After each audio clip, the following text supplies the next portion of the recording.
Ya, baik. Bismillahirrahmanirrahim. Sudah kita rekam ya. Assalamualaikum warahmatullahi wabarakatuh. Waalaikumsalam warahmatullahi wabarakatuh. Alhamdulillah, terima kasih Bapak Ibu.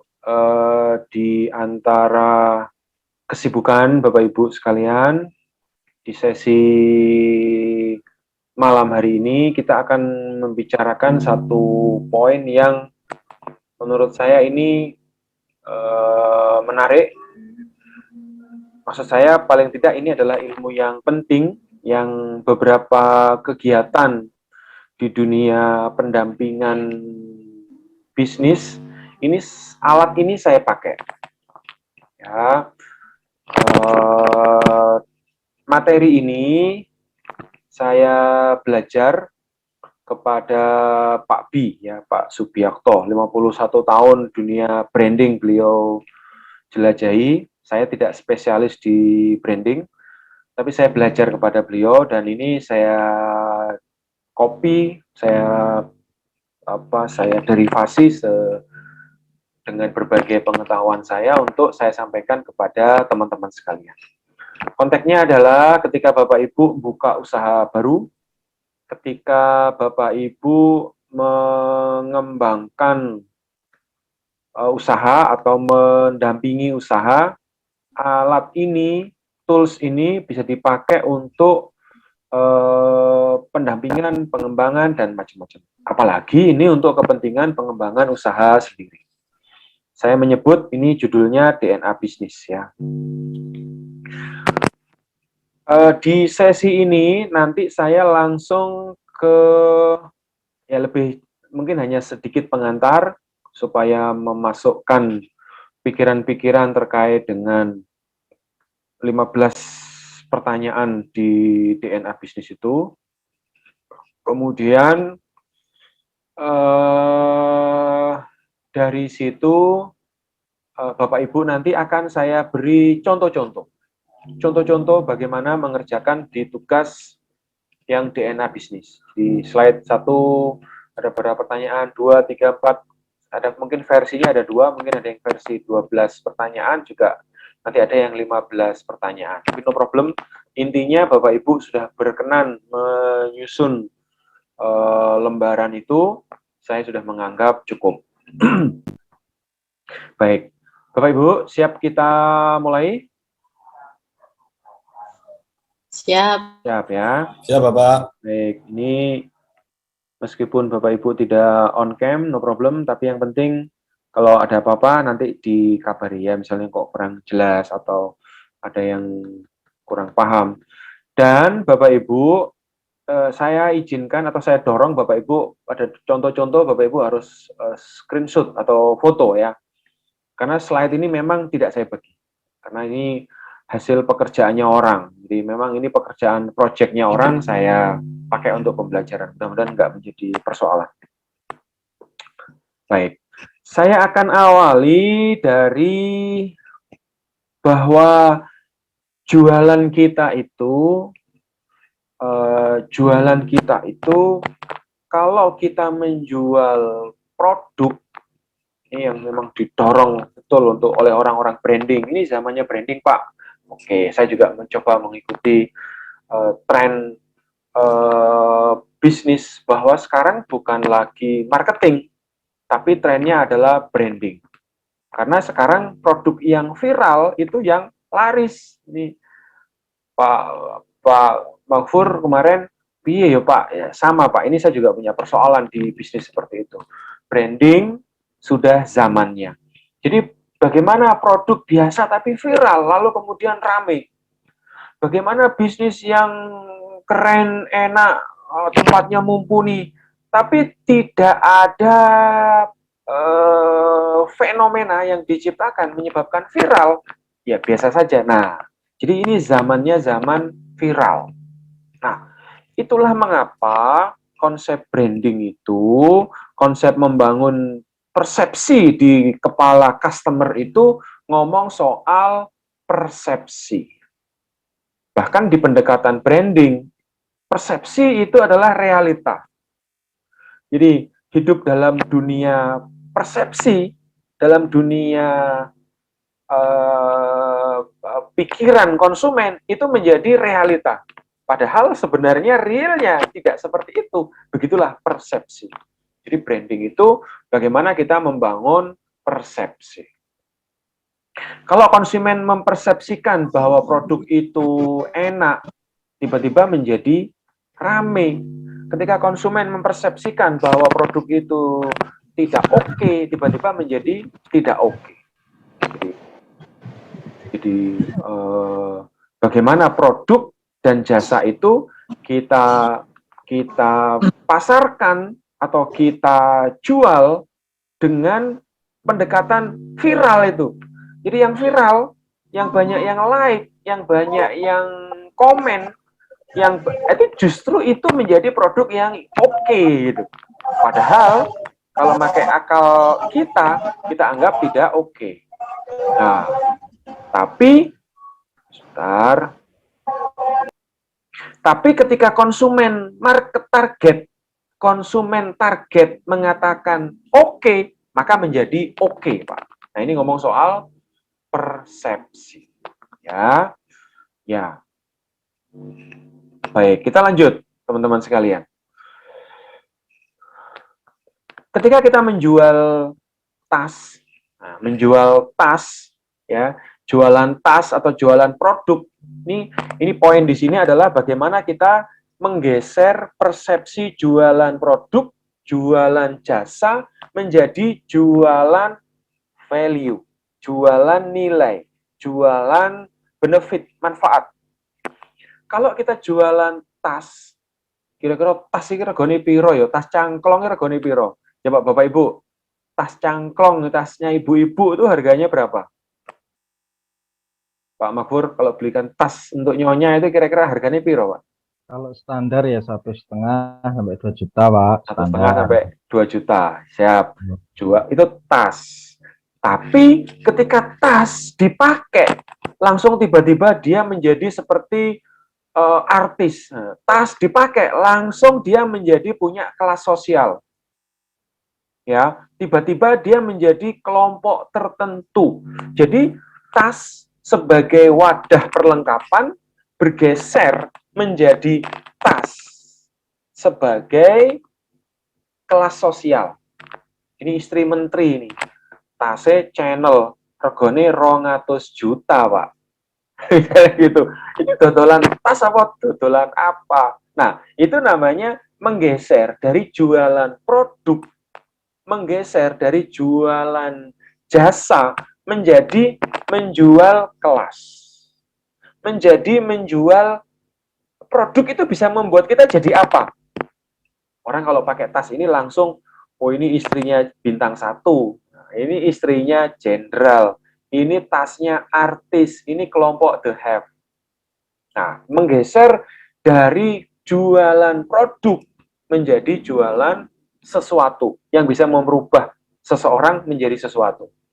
Nah, contohnya misalnya jualan, kita beli ke warung Tegal, atau kita ke warung pinggir jalan lah ya, ke warung.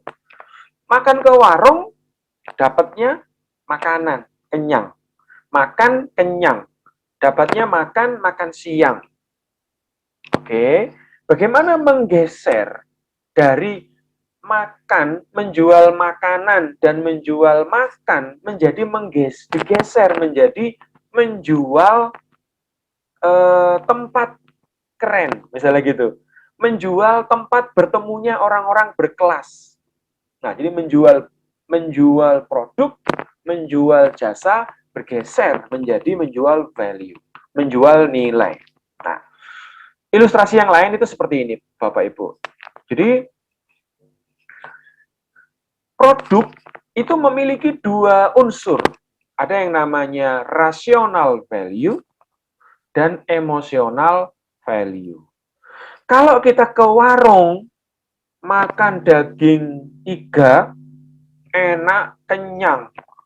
Itu 30.000, oke. Enak, kenyang, iga, empal, misalnya gitu. Wah, nah enak, 30.000,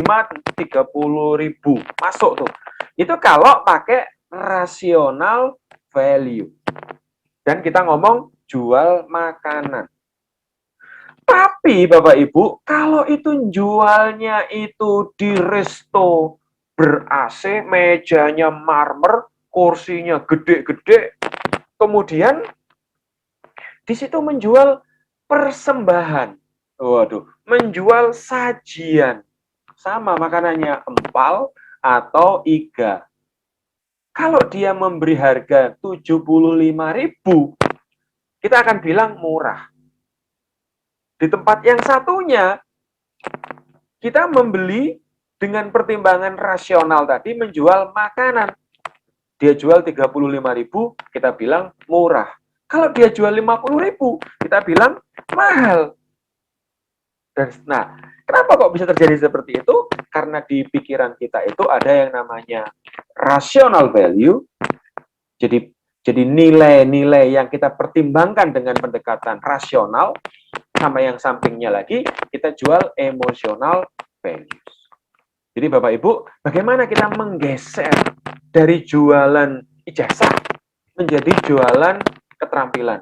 Dari jualan ijazah menjadi jualan kesuksesan. Nah, ini lebih keren lagi. Dari jualan ijazah, lulus dapat ijazah, menjadi jualan masa depan cerah. Kenapa Bapak Ibu? Orang masuk akademi polisi itu bisa 500 juta pun disiapkan dananya. Kenapa? Di situ jualan masa depan. Kenapa orang masuk kedokteran sampai 500 juta, hampir 1 miliar, rektor Lampung sampai kena kasus KPK? Karena orang membeli masa depan. Nah, itu namanya emotional values.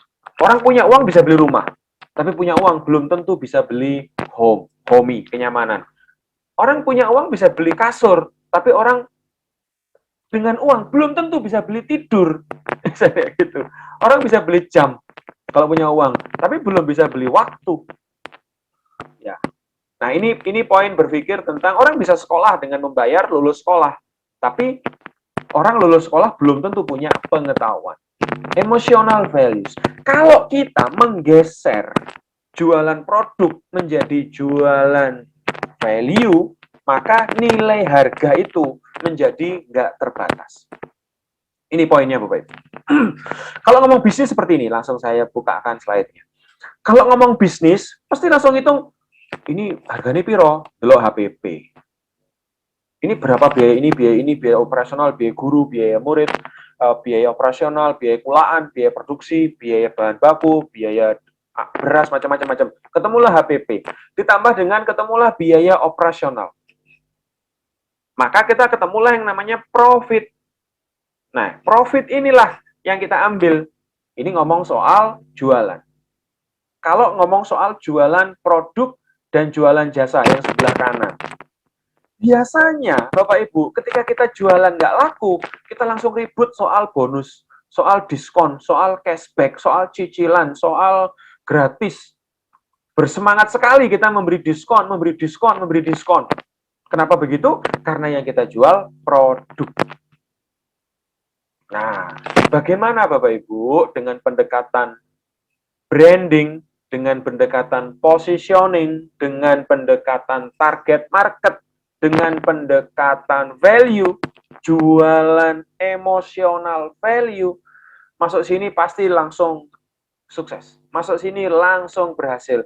Kalau Bapak Ibu acara di sini, tamu-tamu bangga puas. Kalau Bapak Ibu membawa bingkisan ini, tamu mendapatkan persembahan. Nah, itu yang disebut dengan values. Value, unique selling preposition, unique value preposition. Nah, tugas Bapak Ibu di akhir mata kuliah ini, di tugas yang kedua adalah bagaimana kita tuh menemukan value preposition ini. DNA intinya bisnis yang mencoba mengangkat apa sih keunggulan kita? Apa sih nilai-nilai yang ingin kita lakukan atau nilai-nilai yang kita bisa buat yang membuat customer menjadi sesuatu.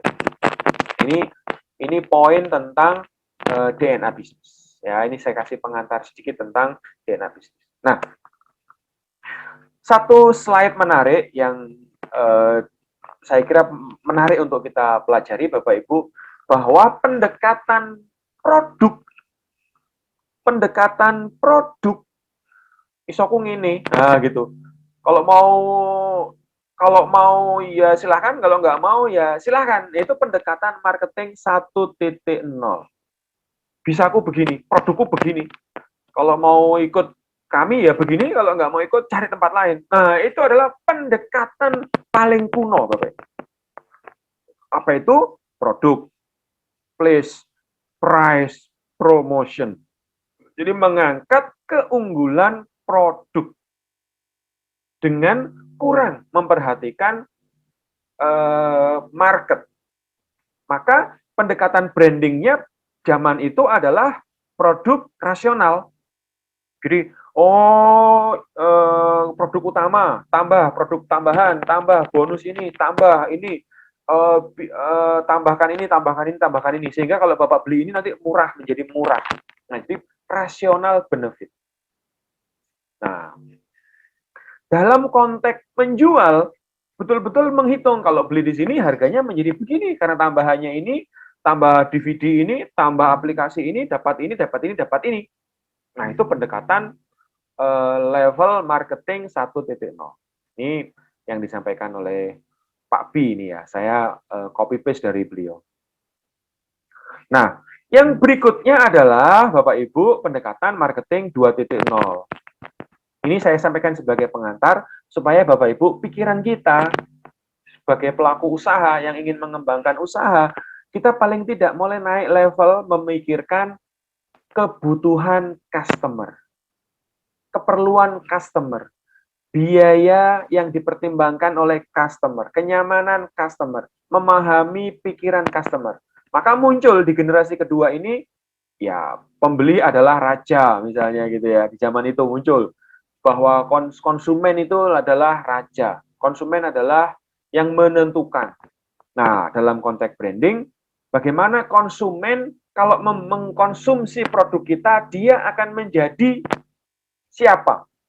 Nah, yang dicari adalah trust konsumen. Maka di sini mulai muncul emosional, memori, perilaku, kebiasaan. Maka dikasih tokoh, misalnya kalau Primagama dulu ada Rano Karno misalnya gitu.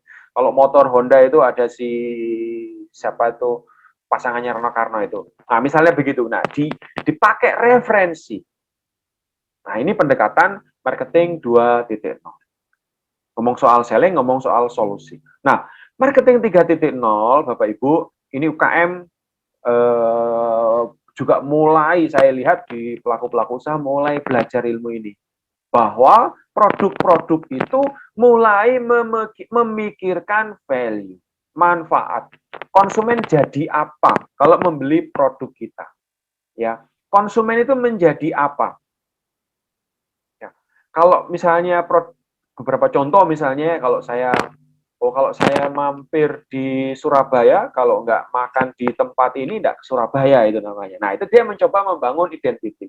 Kalau Bapak Ibu mampir ke Malang, kalau nggak membeli produk ini, Bapak nggak ke Malang tuh. Nah, mencoba membangun brand identity. Nah, ini mulai masuk marketing 2.0. Nah, 3.0. Kemudian sampai 4.0, ini mulai membangun komunitas, komunal branding.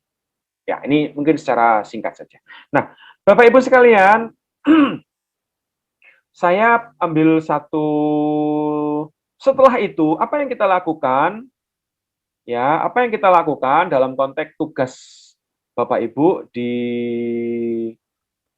Smart Business Map ini, di Brand Identity ini, kita mulai. Caranya begini, Bapak Ibu. Langkah pertama, teman-teman sekalian, Bapak Ibu, langkah pertama adalah, kalau saya, cara yang paling gampang adalah lakukan yang namanya analisis SWOT sederhana. Contoh ini saya ambil contoh sekolahan ini ya.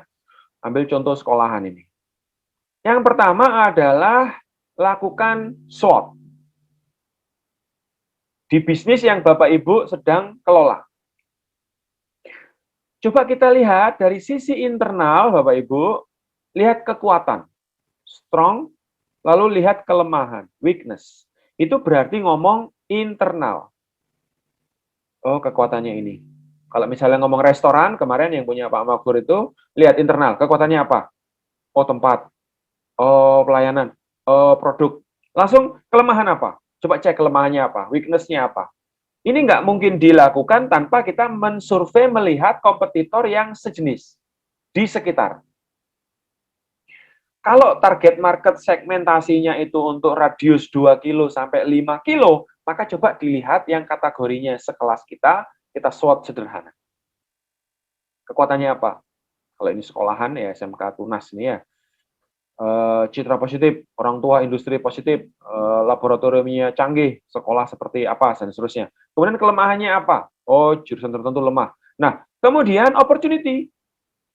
Di sisi eksternal, coba dilihat apa peluang-peluangnya dan apa hambatan-hambatannya. Nah, selanjutnya Bapak Ibu, kalau menyusun strategi, itu paling gampang menggunakan SWOT memang. Maka yang kedua langkahnya adalah kita buat strategi.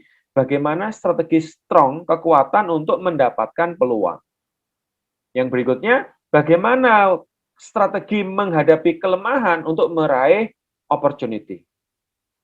Kemudian strategi strong menggunakan kekuatan untuk menghadapi hambatan, dan bagaimana mengatasi kelemahan dan menghadapi hambatan. Nah, dari sini Bapak Ibu, kita langsung sudah bisa mulai menentukan strateginya. Oh, berarti strategi utamanya apa ini? Tinggal Bapak Ibu lihat berapa kekuatannya, di mana kelemahannya, di mana peluang-peluangnya. Kalau mau pakai skor, di skor. Tapi dalam konteks tugas kita, tidak perlu sampai membuat analisis SWOT. Maka setelah itu baru, oh saya akan fokus di kekuatan dan di peluang. Karena kelemahannya sedikit dan hambatannya sebenarnya sedikit. Hanya soal pandemi. Misalnya begitu. Maka saya akan fokus kepada kekuatan dan fokus kepada peluang. Tapi kalau bisnis Bapak Ibu banyak kelemahan, kurang kekuatan, dan banyak hambatan, kurang peluang, berarti strateginya berbeda. Jadi bagaimana meningkatkan kekuatan, menghadapi kelemahan, kurang fasilitas, kurang alat, kurang kurikulum, kurang bahan, kurang apa, kurang promosi. Nah, itu internal. Maka strateginya berbeda, teman-teman sekalian. Maka disusunlah satu strategi.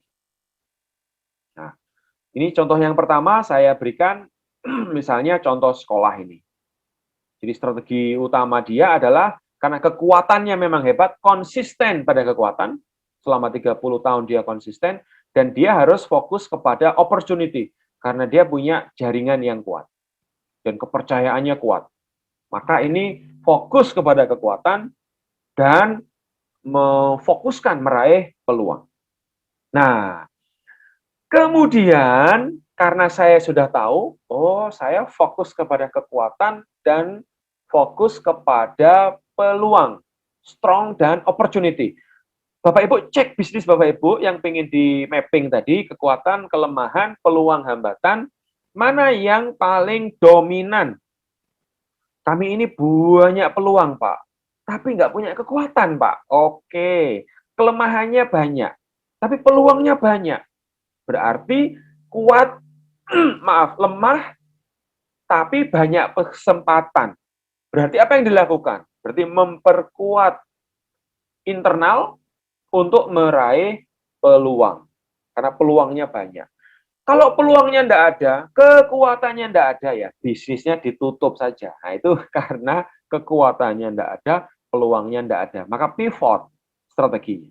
Jadi Bapak Ibu, strong, weakness, opportunity, threat, kekuatan, kelemahan, peluang, dan hambatan, ini skornya berapa? Nanti Bapak Ibu mungkin sudah pernah belajar ilmu sudah pernah belajar ilmu SWOT. Bapak Ibu tinggal melihat, kira-kira saya mau masuk dengan strategi apa. Saya stop dulu Bapak Ibu, mungkin ada 1-2 yang pengen merespon, saya persilahkan. Sampai di pengantar ini, sebelum masuk ke 1, 2, 3, 4, sampai nanti selesai poin kita. Monggo, saya persilahkan Bapak Ibu, mungkin ada 1-2 yang pengen menyampaikan sesuatu sebagai pengantar. Silakan. Atau saya lanjut dulu? Lanjut, Pak. Oke. Yang lain, halo, apakah ini masih mengikuti? Ada Pak Cahyo, saya belum pernah dengar suaranya. Lanjut, Pak. Pak Effendi, oke. Pak Burhan? Pak Bima? Lanjut, Pak. Oke ya. Oke, Bu Fatimah, jalan ini kayaknya. Lanjut, Pak.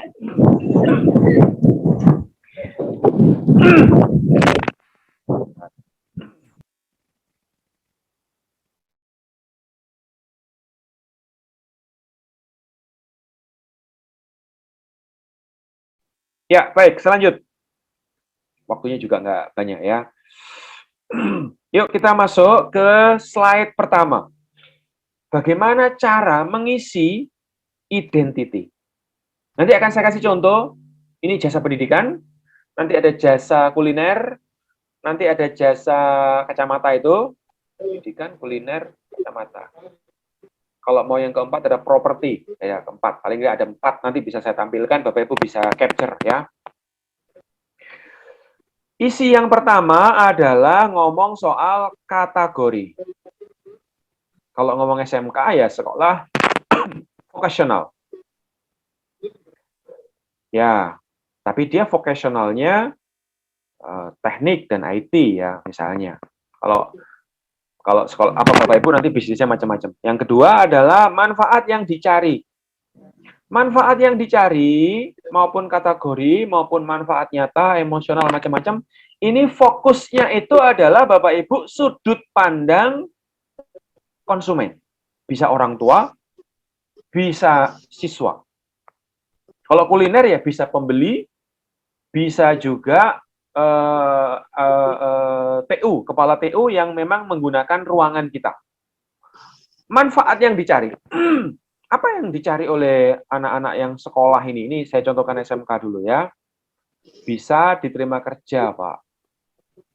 Ya, sekolah itu bisa jadi andalan untuk anak-anaknya mandiri, Pak. Ini manfaat yang dicari oleh orang-orang tua yang masukkan anaknya ke vokasi. Ada beberapa orang tua itu bahkan sampai berani jual sapi, berani jual apa begitu. Untuk apa? Untuk diinvestasikan ke sekolah anaknya. Masuk 25 juta, plung, tapi nanti lulus itu anak ini menjadi anak yang membanggakan. Manfaat nyatanya, jadi bisa masuk ke perusahaan Astra misalnya. Secara emosional, ini bahkan secara emosional saya tangkap ya, anak-anaknya bisa masuk ke Astra. Anaknya itu enggak ngisi-ngisi nih. Itu manfaat emosional yang saya tangkap dari sekolahan yang saya riset ini. Jadi dia sekolah ke situ, orang tua enggak izin. Putra ini sekolah teng pundi, Bu? Oh, sekolah teng mriki. Dia punya kebanggaan. Jadi manfaat emosi yang didapat, bayangkan satu lembaga pendidikan bisa membuat orang tua itu anaknya sekolah di situ dan bangga. Ini manfaat emosional. Saya dapat ini di sebuah sekolah di Jawa Tengah. Fitur pendukung ini ngomong soal apa yang bisa diakses oleh customer ya. Nanti contoh yang lain mungkin berbeda polanya. Dia letaknya strategis, fasilitasnya lengkap, industrinya luar biasa, pengalamannya luar biasa, di Dudi juga luar biasa. Cara transaksi ya orang siswanya datang ke sekolahan, sekolah setiap hari selama 3 tahun lulus, mendapatkan ijazah dan bisa mendapatkan studi lanjut, kerja, wirausaha, dan lain-lain. Nah, manfaat nyatanya adalah misalnya studi, wirausaha, kemudian bisa bekerja. Jadi lulus, bekerja, wirausaha, dan itu manfaat nyata kalau orang masuk vokasi. Nah, kenapa ini uraian saya ini kadang-kadang itu double? Karena memang ini adalah workshop, jadi lembar diskusi. Nanti pada akhirnya di ujung adalah klien kita lah yang nanti memilih, oh inilah sebenarnya yang paling poin bagi saya. Kemudian berikutnya adalah USP, Unique Selling Proposition. Apa keunggulan unik yang nggak dimiliki orang lain? Saya melihat dia punya kedisiplinan yang nggak bisa dilawan oleh orang lain. Ya, nih contoh lembaga pendidikan. Baik. Yang kedua. Yang kedua adalah ini yang nanti tugas Bapak Ibu yang saya paling perhatikan, yaitu pemahaman Bapak Ibu tentang market kategori. Ya, market kategori. Apa itu? Poin di sini adalah bagaimana Bapak Ibu membangun pembeda penentu dari biasa yang paling bawah menjadi sesuatu yang hanya saya yang punya. Dari paling bawah pada umumnya, oh ini sekolah vokasi Pak, ya semua juga sekolah vokasi. Dapat medali LKS Pak, ya semua banyak lah. Punya laboratorium Pak, ya semua punya. Alumninya bekerja, ya alumninya bekerja. Nah itu berarti umum. Apa pembeda dia? Oh kami ISO Pak. Wih, mulai sedikit. Kami punya wawasan lingkungan Pak. Yes, mulai sedikit. Kami punya tempat untuk merakit mobil listrik Pak. Wih, mulai sedikit. Kami punya robot, Pak. Wow, hampir semua nggak punya, ini hanya mulai sedikit. Tapi saya melihat robot ini tidak menentukan perbedaan. Oh, kami punya perguruan tinggi, Pak. Wow, mulai sedikit. Dan kami melihat yang hebat lagi adalah dia punya konsistensi 30 tahun membangun budaya disiplin dan praktek. Nah, maka itu kita menyebut dia punya total sukses SMK W misalnya. Nah, maka ini adalah yang satu-satunya. Ini Bapak Ibu, satu-satunya. Ini kata kuncinya, satu-satunya hanya saya yang punya. Nanti di kacamata, rangga kacamata, dia ngomong satu-satunya. Opo iyo? Ya enggak sih Pak, tapi kalau dipanggil Pak, kami Pak, satu-satunya. Nah, itu cara membuat satu-satunya. Nomor 3 adalah ngomong soal segmentasi dan target market. Ya, segmentasi dan target market. Coba Bapak Ibu lihat geografi. Berapa luas radius orang yang mengkonsumsi produk kita? Demografi. Berapa usianya SMP, MTS, ini kan sekolahan SMK ya. Nanti kalau di riset itu, saya riset SMP-nya berapa, SMK-nya berapa, MTS-nya berapa, negeri berapa, swasta berapa. Kita breakdown. Ternyata penyumbang terbesar adalah sekolah negeri besar tetap, atau sekolah swasta besar, atau sekolah aliyah madrasah besar. Kenapa? Karena masuknya saja sudah bayarnya kalau saya nggak salah 25-30 juta. Psikografi, bagaimana attitude, sikap berpikir, kepribadian pembelinya. Jadi orang-orang ini membeli tidak punya keinginan studi lanjut. Jadi memang benar-benar investasi masa depan untuk bekerja. Bagaimana perilakunya? Nih, biasanya mereka tidak akademik, kemudian bukan anak berprestasi, tapi intinya orang tua siap investasi sehingga anaknya sukses. Ini contoh segmentasi target market. Nah, maka ketemulah targetnya. Kita teliti Bapak Ibu, ternyata detailnya itu seperti apa. Oh, ini dia area-area SMP, kemudian orang tuanya itu pelaku UKM, pekerja-pekerja di tempat lain, orang tuanya ke Singapura, ke Taiwan, ke Malaysia, yang anak-anaknya pengen sukses dan sudah merasa reputasi sekolah ini terbaik. Nah, apa value dan goal yang ingin dicapai dari orang tua, dari keluarga tadi? Mereka itu ternyata merasa mantap karena sekolahnya disiplin, anak-anaknya nggak nakal, bisa dapat lolos ke perusahaan-perusahaan bagus, menyenangkan, kampusnya seperti tempat industri. Nih. Nah, Bapak Ibu, apa yang membuat mereka nggak jadi membeli produk lembaga ini? Salah satunya ya anak-anak nakal. Saya udah riset di tempat ini, anak-anak yang sekolah itu anak-anak yang baik, anak-anak yang sopan, anak-anak yang sehingga mereka memilih tempat seperti ini. Jadi anaknya ingin mandiri, ya. Kemudian anak-anaknya pengen jadi anak-anak yang sukses, tidak nakal. Nah, ternyata orang yang nggak bisa masuk ke tempat ini apa penolakannya yang nggak bisa, yang membuat orang nggak bisa masuk ke tempat ini Ada syaratnya ternyata, seleksi. Jadi beberapa orang nggak diterima karena tinggi badan, nggak punya jurusan yang sesuai, kemudian lokasinya mungkin sangat mungkin dekat dengan sekolahan negeri, diterima di tempat negeri. Ini juga masih menjadi hambatan penolakan masuk ke situ. Informasi ya umum. Kemudian poin kelima adalah kita menentukan DNA-nya ini, berarti ini sekolah apa? Berarti DNA-nya apa? DNA-nya ini apa? Jadi atau market kategorinya. Jadi market kategorinya apa? Market kategorinya adalah Bapak Ibu konsumen itu melihat ini sekolahan khusus, ini sekolah vokasi yang titik. Sekolah vokasi yang jadi sekolah vokasi yang saya melihat ini Bapak Ibu 30 tahun konsisten menggunakan pendekatan disiplin, kemudian ya siswanya disiplin, lingkungan sekolahnya seperti industri, ya, disiplin tanpa kompromi, lingkungan sekolahnya membangun karakter siswa yang baik. Nah, jadi punya cara sukses cara sekolah ini. Nah, ini dalam konteks poin kelima, ini menggabungkan antara segmen dan target market. Jadi dari poin 4 tadi, dari poin 4 ini, poin 3 dan 4, coba kita simpulkan bahwa karakteristik customer-nya itu melihat poin penting apa dari produk kita. Nanti Bapak Ibu lihat di contoh yang lain ya. Kalau dalam konteks jasa pendidikan ini agak sulit, nanti kita lihat contoh yang lain. Nah, kemudian apa core value, nilai inti yang dikemas oleh atau yang dijual oleh lembaga ini? Kata penghubungnya adalah terkenal. Produk saya terkenal, titik.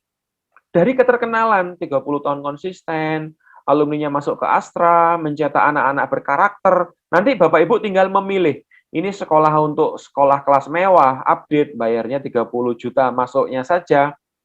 Maka Bapak Ibu akan memilih mana core intinya. Ini poin diskusi. Nah, dari konteks slide ini. Nah, saya melihat waktu itu sebenarnya core yang paling membuat sekolah ini menjadi sekolah bergengsi itu karena dia punya kemitraan dengan Astra. Ternyata ini. Tapi yang langgeng, karena Astra bisa berhenti kontrak, tapi yang langgeng menurut saya adalah konsistensi, disiplin, dan lingkungan sekolah yang seperti industri.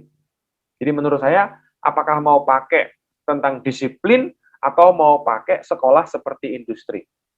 Jadi bisa jadi sekolah seperti industri yang disiplin. Itu core value dari pendidikan ini. Added value, Bapak Ibu, adalah apa nilai tambah lainnya. Misalnya standar ISO, dia lomba-lomba selalu juara, dia punya guru-guru yang menyenangkan, muda-muda dan menyenangkan, kemudian punya lembaga perguruan tinggi, kemudian punya mobil listrik, dia punya teknopark dan inkubator bisnis yang cukup keren. Nah, nanti tinggal dipakai, Bapak Ibu, apakah dengan core value ini ditambah dengan added value, itu sudah cukup menjadi pembeda penentu. Kalau sudah cukup, ya sudah cukup. Nah, maka dari itu Bapak Ibu, dari core value ditambah dengan added value, tambah added value, tambah added value, jadilah dia new kategori. Ya, caranya adalah dengan menambahkan koma atau kata yang. Sekolah vokasi yang 30 tahun konsisten dengan menerapkan total sukses, dengan laboratorium modern yang menerapkan standar internasional, yang lulusannya masuk perusahaan multinasional, yang dan seterusnya. Maka ketemulah, ini namanya new kategori. Di mana gabungan dari core value dengan added value. Nomor 10, barrier to entry. Apa yang membuat orang sulit masuk ke bisnis sekolahan? Ya, salah satunya umur ya, sudah berumur puluhan tahun, maka orang susah meniru. Muridnya 3.000 orang, pasti susah ditiru. Ya kan, lingkungannya yang up to date industri, ini pasti mahal biayanya. Dia punya perguruan tinggi, pasti mahal. Dia punya ISO, punya alumni yang puluhan ribu, ini pasti barrier to entry yang membuat orang lain atau perizinannya juga pasti barrier to entry. Maka ketemulah Bapak Ibu, berikutnya adalah nomor 10, positioning. Satu-satunya, ini positioning. Satu-satunya, ini kata kunci untuk positioning. Personality itu jika digambarkan sebagai manusia, usaha kita itu seperti apa? Oh, seorang ibu yang smart, yang disiplin, penuh cinta, kelembutan, kegigihan, dan seterusnya. Kalau DKI contoh itu siapa contohnya? Nah, itu namanya personality. Ya, positioning lalu diberi penamaan seperti apa. Nah, lalu logonya apa yang harus dibenahi? Ini kalau sampai ke logo, karena biasanya sekolah-sekolah lama itu logonya itu ada petir, ada gerigi, ada mesin. Padahal sekarang sudah IT, sudah teknologi, padahal logonya belum dirubah. Kemudian tagline-nya apa?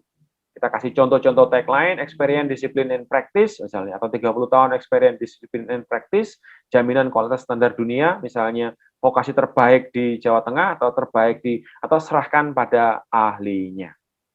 Nah, ini contoh. Nah, kemudian ketemulah brandingnya. Ini kata kunci branding, Bapak Ibu. Ingat SMK, ingat titik-titik-titik. Ingat SMK titik-titik, ingat produk, ingat X, ingat Y, misalnya gitu. Ingat titik-titik, maka ingat titik-titik. Ini contoh Bapak Ibu yang saya pernah lakukan membranding satu institusi. Maka ketemulah tagline-nya, hashtag-nya untuk SEO, ketemulah contoh-contoh promosinya, buku, modul, apa segala macam. Siap. Itu salah satu contoh Bapak Ibu untuk lembaga pendidikan. Karena waktunya tidak banyak, saya kasih contoh berikutnya adalah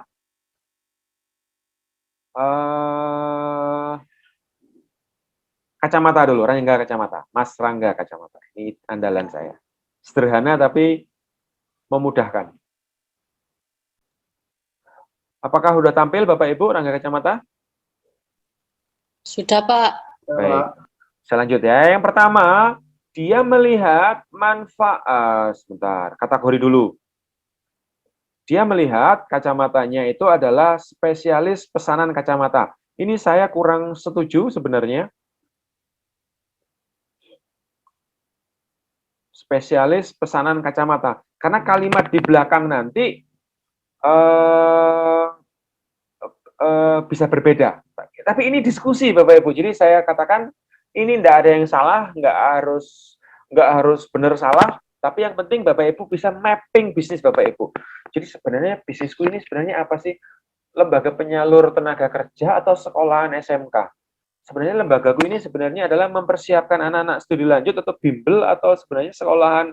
Nah, tempat saya ini sebenarnya kayak resto tempat event atau sebenarnya tempat angkringan atau resto taman atau pusat pertemuan. Nah, ini adalah ngomong soal kategori.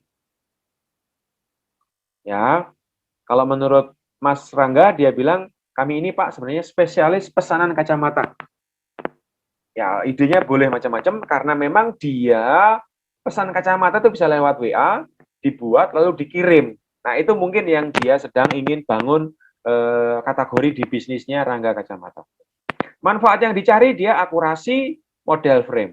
Fitur pendukungnya dia pesan lewat pemeriksaan lewat komputer dan kemudian bisa trial.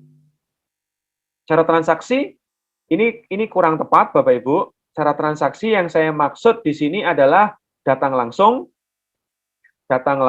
pesan lewat WA, pesan lewat apa? Datang langsung, pesan lewat apa?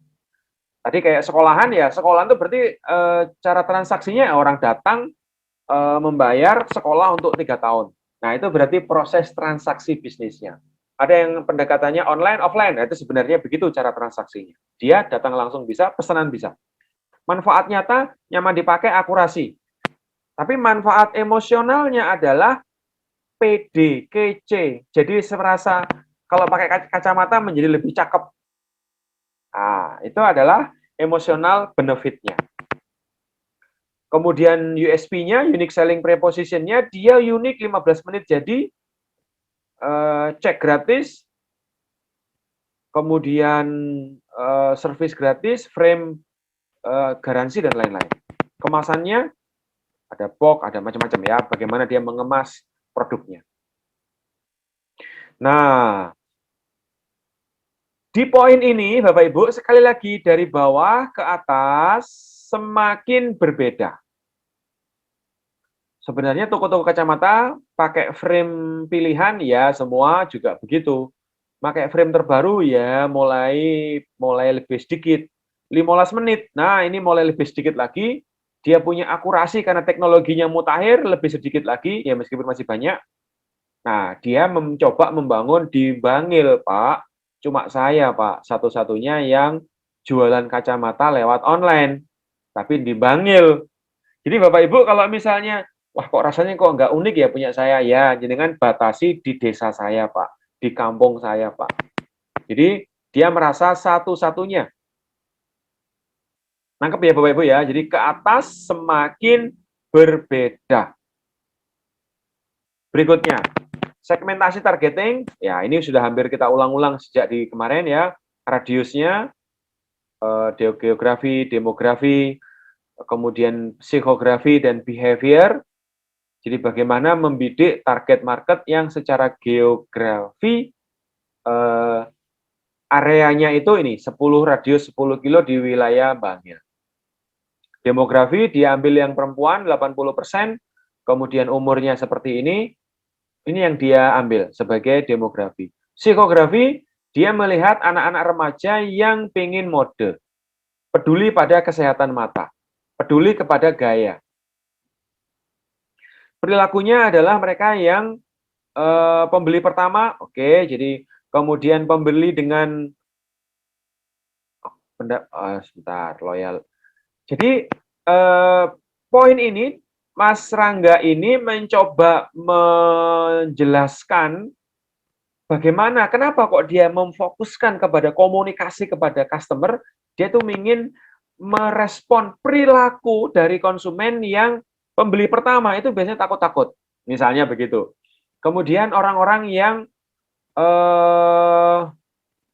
mencari manfaat kacamata. Ya, perilakunya adalah mengejar orang yang mencari manfaat kacamata. Apa itu? Nyaman, fit, enak, tapi juga mode. Ya, ini poin behavior. Kemudian target marketnya, usia ini, laki-laki perempuannya ini, daerahnya ini, kemudian goal yang ingin dia kejar adalah kacamata keren, servis gratis, kemudian penolakannya adalah apa yang membuat orang nggak membeli karena nggak cocok, jauh, atau kurang ramah. Kemudian apa yang membuat hambatan atau pain penderitaan customer? Ya, kalau baru dibeli rusak, misalnya itu kacamata baru dipakai putus misalnya. Ternyata itu adalah penderitaan bagi customer. Maka dia beri layanan gratis di situ, karena dia tahu ada pain. Kalau kacamata jatuh pecah, kacamata jatuh putus. Servis seperti beli baru. Nah, itu pain bagi customer. Informasi yang dia pakai, ini umum ya. Sosial media, pembelian macam-macam, teman, dan lain-lain. Kemudian adalah DNA market kategorinya. Toko kacamata dengan pelayanan terbaik, pemeriksaan akurasi 90%, didukung dengan frame dan model yang nyaman dipakai. Core value yang dia ambil terkenal, toko kacamata paling keren, misalnya gitu. Toko kacamata akurasi terbaik, kualitas terbaik, dan 15 menit. Nah, ini poin yang dia pakai oleh Mas Rangga ini, core value-nya. Added value, apa nilai tambah yang diberikan? Ruangan ber-AC, akurasi pengecekan, pelayanan, model frame. Nah, jadi tadi core value-nya mau diambil yang mana? Bisa ketumpang tindih dengan yang di belakang, maka ini diskusi ini dia harus putusin. Terhebat di frame yang membuat keren atau di akurasinya atau di kecepatan layanannya sebagai core value-nya. Ini menurut saya masih perlu dipertanyakan. Jadi sekali lagi Bapak Ibu, tugas ini tidak harus selalu benar, tapi ini bisa menjadi bahan diskusi. Ya, nanti sehingga oh ini dia, saya itu ini keunggulan saya, added value-nya dan seterusnya. Maka ketemulah kategori dia atau new kategori dia, toko kacamata yang toko kacamata yang konsisten menjual produk. Nah, ini juga belum tentu ini yang menjadi pilihan terbaiknya, tapi ini Mas Rangga mencoba mengurai pikiran dia. Toko kacamata yang apa? Paling keren. Nah, kan tadi dia menyebut yang toko kacamata itu toko yang paling keren, toko kacamata yang konsisten, ataukah toko kacamata yang konsisten di mode paling keren dengan kecepatan akurasi tertinggi dengan layanan 15 menit dengan atau yang core value, added value. Maka ketemulah new kategori. Menurut saya ini perlu dipertanyakan, tapi ini paling nggak membantu mengurai. Barrier to entry, menurut saya kacamata itu soal kompetensi, keterampilan. Kalau Mas Rangga bilang online offline, ini saya kira tidak tepat. Kemudian akurasi, saya kira juga tidak tepat karena akurasi itu sudah dimiliki oleh kompetitornya, ya. Tapi apa? Mungkin 15 menit. Ini barrier to entry. Mungkin follower Instagram, mungkin bisa jadi. Tapi menurut saya yang paling kuat adalah di sini harusnya teknologi. Jadi teknologi kacamata itu adalah barrier to entry. Yang kedua adalah keterampilan. Tidak semua orang ngerti ilmu cara membuat kacamata. Positioning, dia menjadi posisikannya adalah ahlinya titik. Nah, ini sudah nggak konsisten dengan yang tadi, Bapak Ibu teman-teman ya. Tapi no problem. Ini model. Jadi ahlinya titik. Terkenal titik. Atau kami ahlinya, jagonya, kami yang terbaik atau satu-satunya titik. Ini bisa untuk menjadi positioning. Di depan tadi toko kacamata paling kece, paling keren. Harusnya dia tetap konsisten ahlinya kacamata keren. Misalnya begitu di poin positioning. Tapi ini yang dibikin oleh Mas Rangga seperti ini. Personality dia menggambarkan remaja yang cerdas. Maka namanya Rangga Kacamata, RKM atau Rangga Kocomoto. Ini logo dia. Kalau pengen dipanggil, pengen kacamata, Bapak Ibu bisa pesan di 085648477746. Ini artis yang dia pakai. Ingat kacamata, ingat Rangga Kacamata. Keren itu. Nah, ini tagline yang dia buat. Harusnya ini poin-poin penting yang masuk di DNA bisnis. Menurut saya, kemampuan dia mengurutkan pikirannya sebenarnya belum sempurna, tapi kesungguhan Rangga ini untuk menata DNA bisnisnya ini, makanya saya pakai untuk contoh-contoh. Sebenarnya contoh-contoh yang lain juga banyak, nanti bisa dikembangkan. Saya kira itu Bapak Ibu. Sebelum saya lanjut contoh berikutnya, saya persilahkan mungkin ada yang ingin bertanya atau ingin berkomunikasi. Sambil break sebentar. Monggo.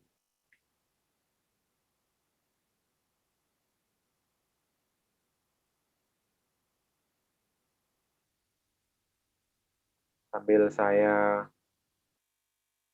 dokumentasi. Silakan Bapak Ibu, mungkin ada, atau mungkin saya keburu-buru banget ya. Mungkin ada satu atau dua yang ingin menyampaikan pesan Bapak Ibu, atau menangkap sesuatu atau tidak menangkap sesuatu. Ya Pak, Ya, izin. Terkait masalah branding ini, samping membutuhkan kiat-kiat yang jitu, ya, tapi juga butuh konsistensi dan waktu yang sangat lama, Pak. Tidak bisa mungkin kita membranding sebuah bisnis hanya dalam waktu yang singkat barangkali ya. ya. Barangkali. Tetapi mungkin ada kiat-kiat untuk melakukan percepatan agar bisnis yang kita miliki itu benar-benar bisa terbranding dengan baik dan maksimal sehingga menghasilkan value yang seperti disampaikan tadi, masyarakat atau customer mendapatkan value tersendiri ketika menggunakan jasa kita atau produk-produk kita. Ya. Terima kasih, Pak. Siap, matur nuwun Pak Makfur. Yang lain Bapak Ibu mungkin ada pertanyaan atau ingin berkomentar? Saya tampung dulu satu lagi. Mohon izin Pak Irwan, Pak. Mas Irwan, Mas Irwan.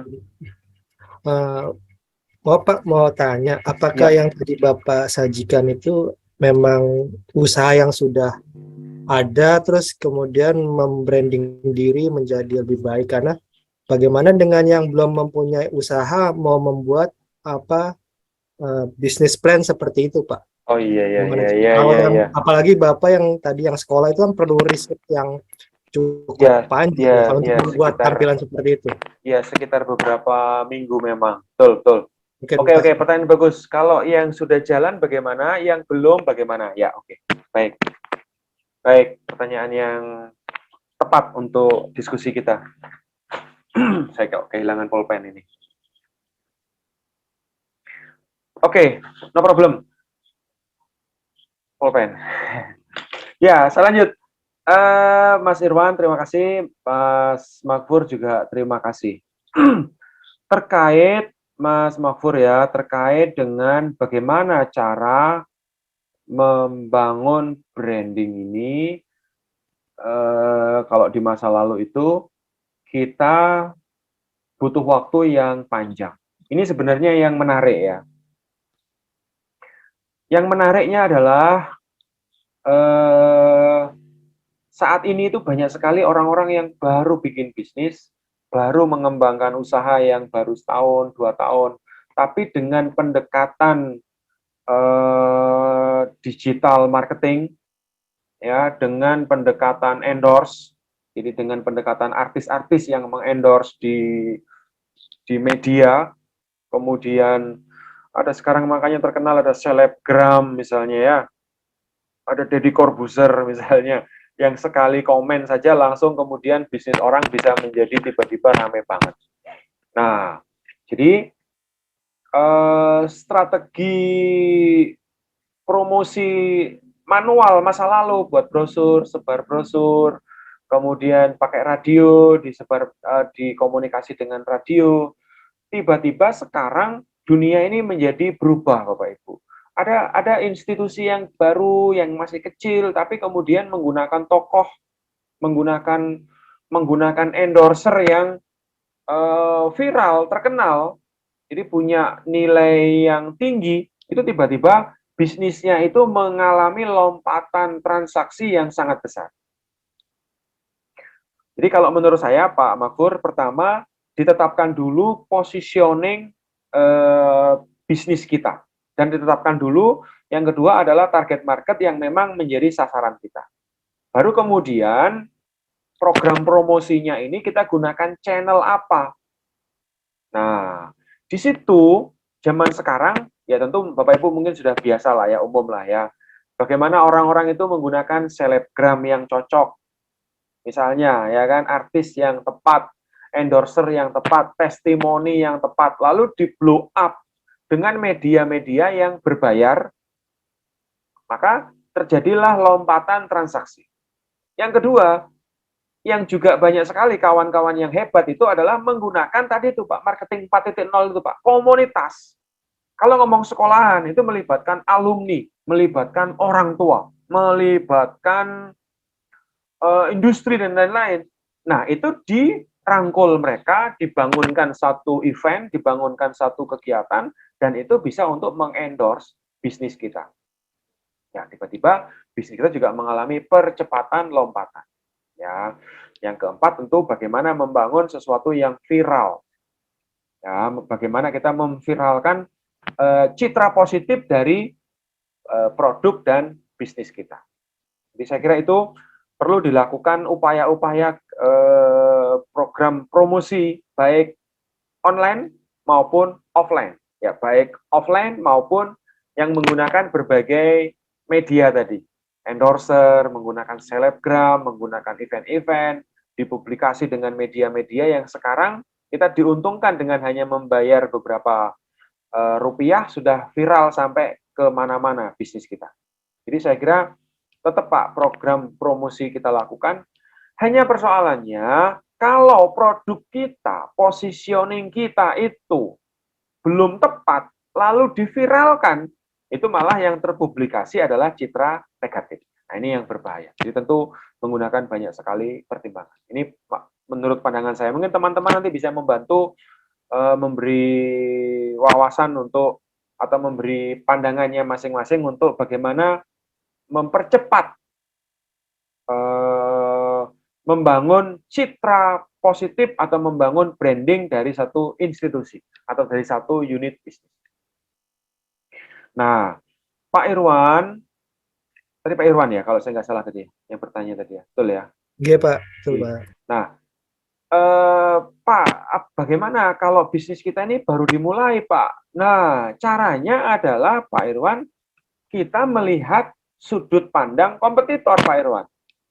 Lihat kompetitor. Kalau sama sekali baru loh ya, lihat kompetitor. Kemudian lihat di Smart Business Map kemarin, maka tugas 1 dan tugas 2 itu materinya harus sama, Pak. Jadi kalau di tugas 1 ngomong restoran A, maka tugas kedua itu tinggal nyambung restoran A. Maka di beberapa bagian itu bisa saling copy, Pak.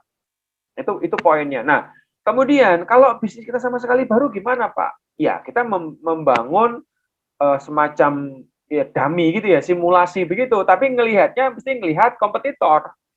Oh, ini lawannya. Oh, ini kok kira-kira simulasinya begini. Maka saya akan masuk di level ini. Jadi memang materi ini adalah materi riset, Pak. Kita memang harus meriset. Jadi ngelihat, oh dia itu segmennya, oh itu marketnya, oh itu yang membuat orang nggak membeli, itu yang membuat orang membeli, itu yang mereka cari, itu yang nggak mereka cari, dan seterusnya. Itu kira-kira seperti itu, Pak Irwan. Memang contoh yang saya sampaikan tadi sudah umurnya panjang, 30-an tahun. Yang kedua, Mas Rangga itu sekitar 4-5 tahun. Kemudian saya mungkin kasih contoh ya, yang kuliner. Mungkin biar nambahi contoh. Apakah kelihatan Bapak Ibu MS Word?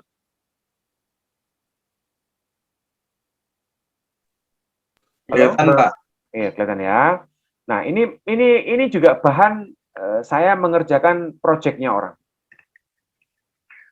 Ini saya melakukan ya beberapa pekan ya, meriset kompetitor, macam-macam. Dan bisnis ini juga sudah besar, Bapak Ibu.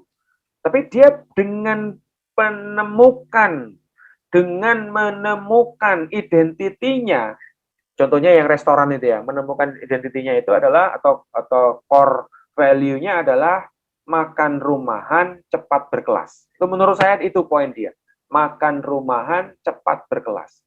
Maka kita benahi tempat display makannya, kita benahi ruangannya ber-AC sebagian besar, kemudian kita benahi penampilan layanan petugas yang melayani. Mesti make up, kalau nggak make up kita denda. Nah, ketemulah peningkatan omset dari sekitar 3,5 sampai 5 juta menjadi 10 sampai 13 juta per hari. Nah, itu restorannya. Tapi secara semuanya, secara seluruh bisnisnya, sebenarnya bisnis ini adalah catering, wedding. Nah, itu new kategorinya adalah dia itu adalah catering spesialis wedding. Ini pertama saya melakukan pemetaannya. Yang pertama kategorinya apakah catering, apakah bakery, resto, Chinese food, atau seafood. Nanti ketemunya di belakang adalah dia catering wedding yang dilengkapi bakery, yang dilengkapi resto, dan menunya ada Chinese food dan seafood. Cara transaksi datang ataupun pesan. Manfaat yang dicari makanan minuman yang, nah dalam konteks ini sudah mulai menjurus ke wedding, dalam konteks kegiatan wedding dan event yang disajikan membuat orang nggak perlu repot, ya. Apa manfaat nyatanya praktis lengkap. Ini catering wedding. Unique selling proposition-nya dia punya pengalaman, ini kemudian fokus ke wedding-nya ya Bapak Ibu, berpengalaman melayani pejabat ya lumayan tinggi di daerah. Maka saya sebut yang catering wedding itu ketemunya adalah target marketnya itu adalah orang kaya kota pinggiran. Nah itu positioning dia, melayani orang kaya kota pinggiran. Emosional benefit-nya adalah Orang kalau pesan di catering ini bangga. Kenapa Bapak Ibu? Catering itu adalah persembahan. Ya, kalau kelas atas loh ya, catering adalah persembahan. Tapi kalau kelas bawah, event catering, event manten itu mencari sumbangan. Ini saya gitu kalau kelas bawah. Tapi kalau kelas atas, saya juga nggak tahu apakah juga mencari sumbangan, tapi intinya adalah makanannya itu adalah membanggakan, ya tidak bikin malu. Kemasannya ada makan di tempat, take away, kalau weddingnya, ya event wedding, stall-stall seperti itu. Ya, jadi fiturnya ada resto, Chinese food, bakery. Bakery-nya itu ruangannya luar, kayak paling nggak seluruh dapurnya itu sekitar 150 karyawan ya, 150 karyawan seluas lapangan futsal gitu. Nah, Bapak Ibu, ini yang paling sederhana dari atas. Dia punya catering, resto, bakery, misalnya gitu. Ya, orang punya ya, catering sendiri punya, bakery sendiri punya. Tapi yang lengkap, catering dilengkapi resto, ini mulai sedikit. Catering yang dilengkapi resto dan punya pabrik, semakin sedikit. Catering, resto, pabrik roti yang dilengkapi dengan pengalaman menangani tokoh-tokoh lebih sedikit. Catering yang punya resto, bakery, dan punya perlengkapan dekor yang custom semakin sedikit. Saya melihat ini adalah hanya catering wedding miliknya Rahajeng ini yang the best menurut saya di kawasan Pati, Juwana, Purwodadi sedikit, dan juga ke arah Rembang sedikit. Kemudian Bapak Ibu, geografi, segmentasi dan geografinya 50 kota-kota pinggiran, suburban, radius 50 kilo, psikografi, keluarga yang ingin menyelenggarakan pernikahan yang terhormat, pantas ataupun pentas bagi persembahan tamu-tamu. Demografi, saya melihat keputusan membeli catering itu diputuskan biasanya lebih banyak oleh keluarga.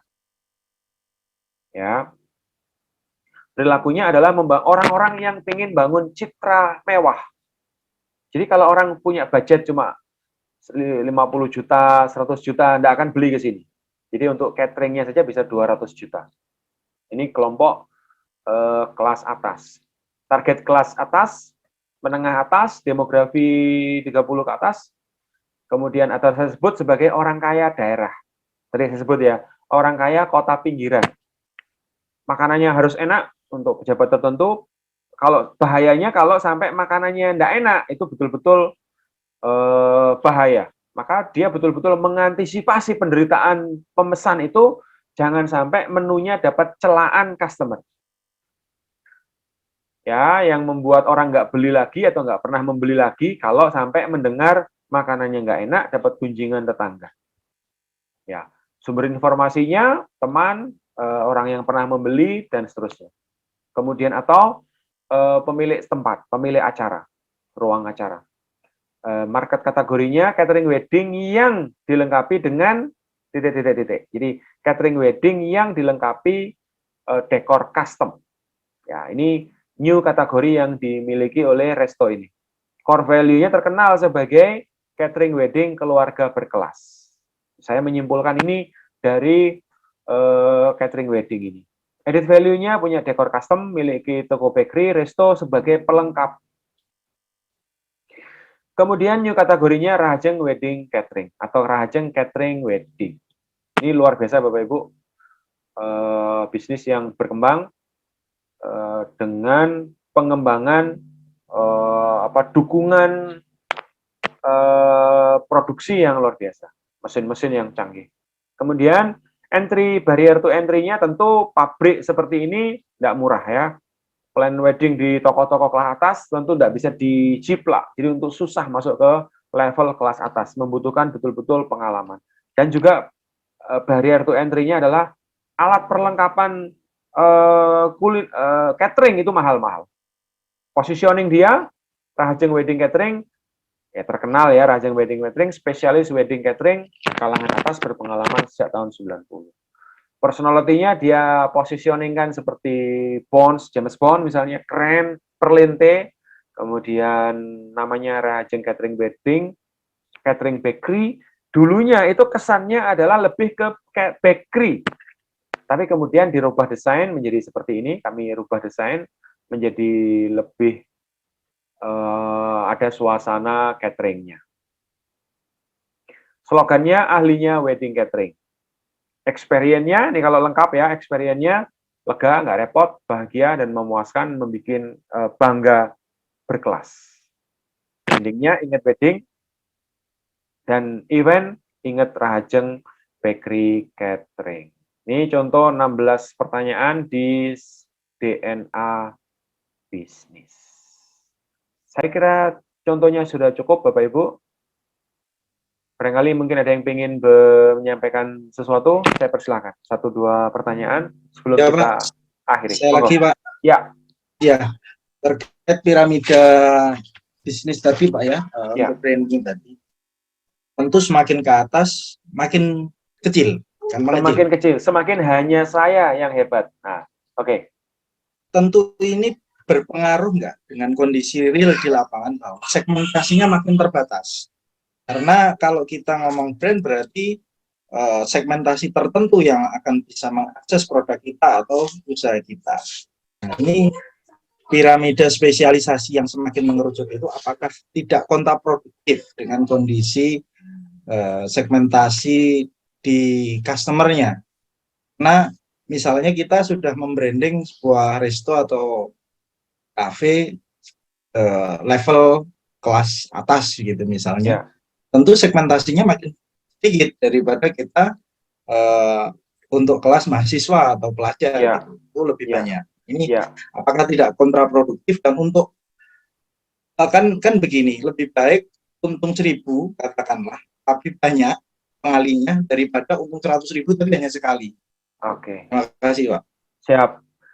Ini pandangan seperti ini adalah pandangannya UKM yang berpikir bahwa makan enak, banyak, dan murah. Misalnya gitu ya, makan enak, banyak, dan murah. Atau misalnya, jadi Bapak Ibu, dari berbagai riset ya menunjukkan semakin spesialis maka market kita itu akan semakin besar, Pak. Ya, justru kalau bisnis itu tidak jelas jenis kelaminnya, tidak jelas spesialisnya, ini kelas atas atau kelas mahasiswa atau kelas keluarga atau kelas itu tiba-tiba, Pak, market kita itu justru nggak dapat semua. Jadi kalau kata kunci di positioningnya itu, atau di penentukan target marketnya itu, kalau kita menjual kepada semua, kita justru tidak mendapatkan semua. Jadi kalau jenengan pengen naik mobil misalnya, ngajak tamu misalnya, terus ngelihat restoran dan di situ banyak sekali mahasiswa-mahasiswa duduk, mungkin tidak cocok untuk kelas kita yang lagi menjamu tamu penting, misalnya seperti itu. Jadi semakin spesifik, ketemu niche market itu, maka bisnis kita justru akan semakin mendapatkan market yang besar, Pak. Nah, ini soal pengambilan keputusan, Pak. Jadi ketika memilih kelas atas, maka kita mecat kelas bawah. Kalau kita memilih kelas bawah, kita mecat kelas atas. Kalau kelas atas mau masuk, itu bonus. Jadi begitu poinnya. Jadi bagaimana kita menemukan ceruk pasar yang tepat. Dan memang harus seperti itu. Justru kalau kita tidak menentukan segmen target market yang spesifik, justru kita nggak mendapatkan market apapun. Nah, ini coba ya, saya bukakan konsep tentang pengembangan bisnis. Bentar. Bentar ya, saya tunjukkan strateginya.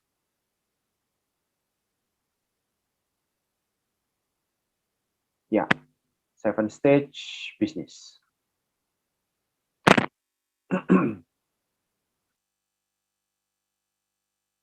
Jadi ini Pak Makfur ya, rahasianya. Kelihatan nggih Bapak Ibu, 7 stage bisnis ini? Kelihatan ya? Kelihatan, Pak. Oke, saya mulai dari bawah. Jadi, bisnis ketika kita mulai namanya creation, startup, bangun pabrik, bangun resto, bangun ini. Ciri-ciri bahwa bisnis ini diterima oleh pasar, Bapak Ibu, ketika bisnis ini bisa bertahan.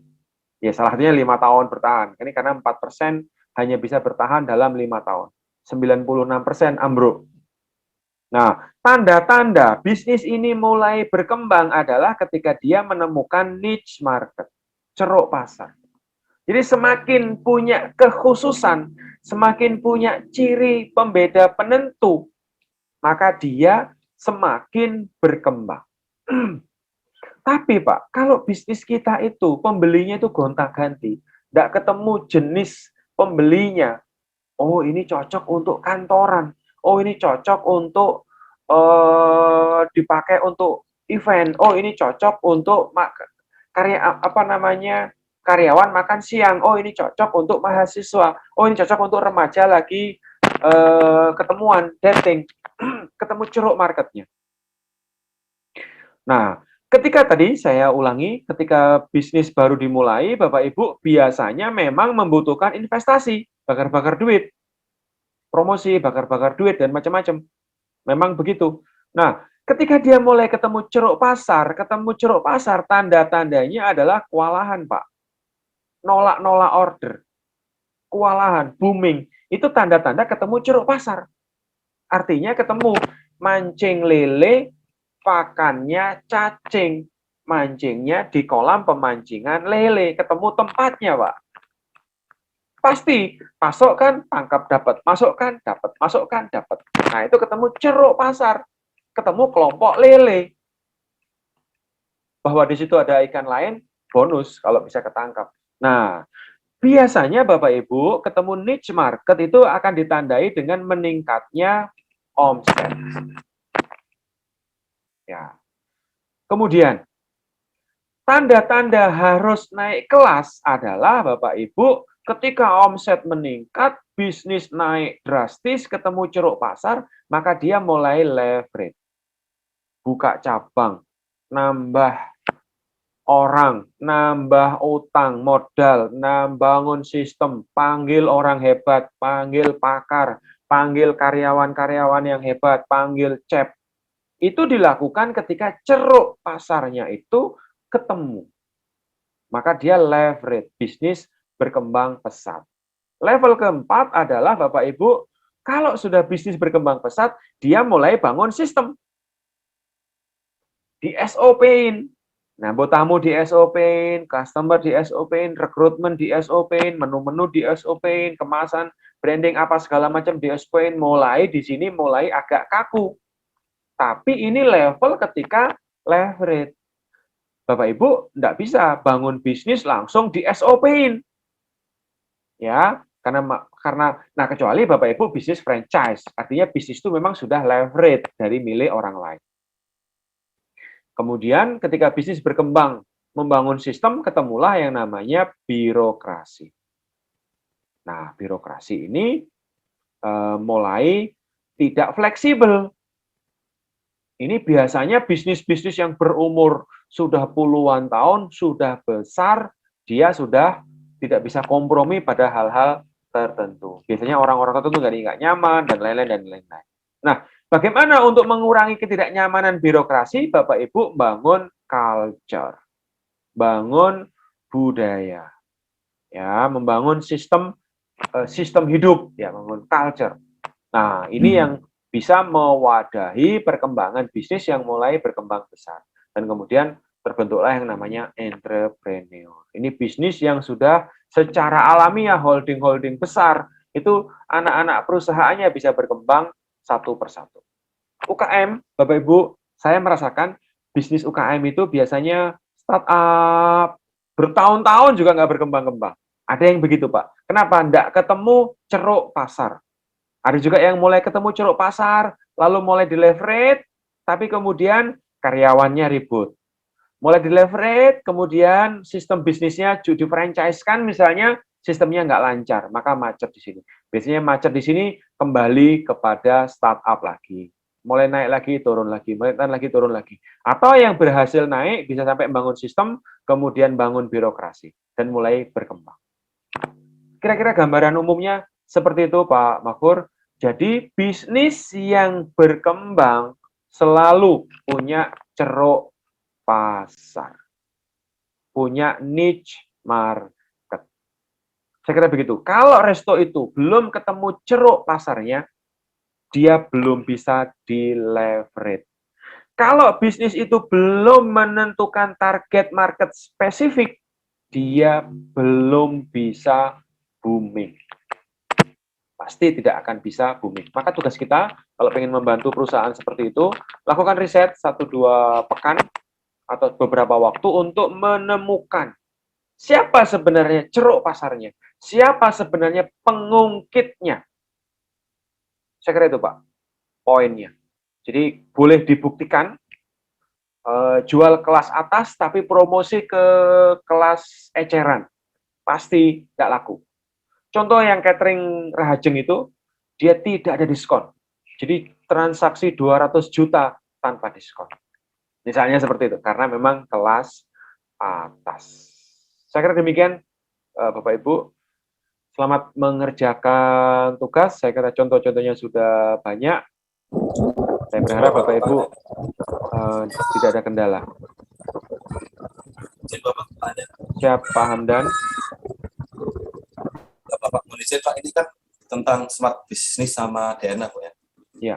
Untuk penerapan tugasnya ini dalam bentuk apa, Pak? Kalau yang ditampilkan di Bapak ini kan tugasnya dalam bentuk PPT, seperti contoh-contoh tadi, Pak. Itu kan pakai PPT, pakai MS Word boleh, pakai PDF dari PowerPoint juga boleh, singkat-singkat begitu saja, nggak apa-apa, slide saja. Tapi nanti dikirim di model kayak ikuti contoh-contoh boleh. Di model kayak gitu. Ya. Kalau di model kayak Rangga Kocomoto gitu nggak apa-apa, Pak, ya? Ya, itu justru itu contohnya ya. Itu yang saya nilai paling simpel dan gampang untuk dipaparkan. Oke, pakai contoh itu, Pak, lebih gampang. Siap. Terima kasih, Pak. Oke, matur nuwun. Mohon izin, Pak. Ya, Mungkin ada semacam kerangkanya gitu, Pak, form-formnya, biar kita nanti tinggal ngisi-ngisinya. kerangka ya sudah saya kirim di file yang pertama. Kalau kerangka Oh, iya, contoh, ya. Kalau Oke, kerangka, terima kasih, Pak. Ya. Kalau kerangka contoh ya kayak punya Mas Rangga atau kayak punya sekolahan itu atau kayak punya kuliner itu boleh pakai kerangka seperti itu.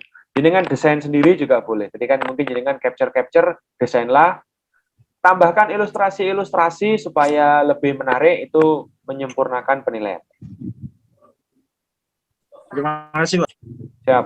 Tugas ini sampai minggu depan saya diminta Bu Rida kalau bisa sepekan atau sampai tanggal berapa itu lebih cepat lebih baik. Tapi kalau ada kendala-kendala nanti silakan Bapak Ibu berkomunikasi lewat grup boleh.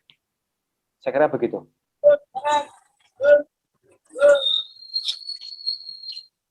Pak Toha masih parkir? Baik, Bapak Ibu kalau sudah tidak ada, terima kasih. Nanti saya kirim alamat email untuk pengiriman tugasnya. Mudah-mudahan tugas ini memaksa Bapak Ibu untuk mencoba. Dan ini saya percaya pasti akan memberi manfaat. Nanti kalau Bapak Ibu terapkan di bisnis Bapak Ibu, pasti akan menemukan, oh ini ternyata yang harus dibenahi. Kurang lebihnya mohon maaf. Sukses buat Bapak Ibu. Selamat beristirahat. Saya juga seharian berbicara mulai pagi sampai sore tadi di SMK Negeri 4 Malang tadi ya, guru sama muridnya. Sukses buat Bapak Ibu, selamat beristirahat. Kalau ada kesulitan, jangan sungkan-sungkan kirim pesan yang bisa saya jawab, saya jawab. Matur nuwun, Assalamualaikum warahmatullahi wabarakatuh. Waalaikumsalam. Terima kasih, Bapak. Warahmatullahi wabarakatuh. Matur nuwun, selamat istirahat. Saya meninggalkan ruangan.